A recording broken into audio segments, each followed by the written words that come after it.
J'ai énormément besoin de liberté, j'ai besoin d'aventure.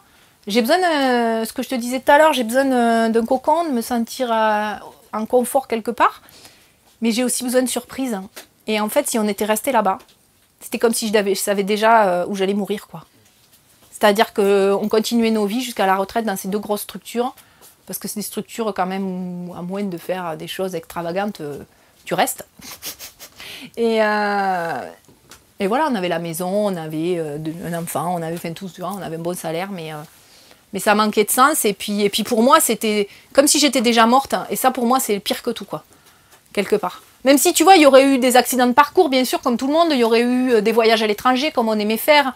Il y aurait eu des rencontres encore, il y aurait eu des choses enrichissantes. Mais le gros, il était là, cette maison, ce crédit.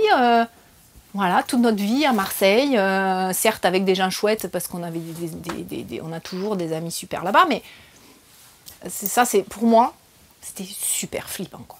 De me dire, il y a une phrase qui dit, il vaut mieux vivre, il vaut mieux avoir des remords que des regrets, ou l'inverse, je sais plus.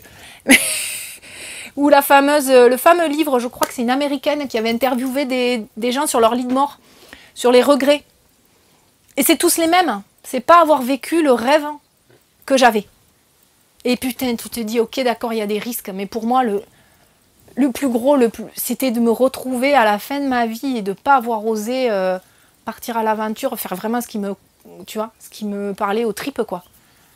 Et du coup, ça, c'était de la survie, on va dire. Enfin, finalement, c'était la survie mentale que de partir, quoi.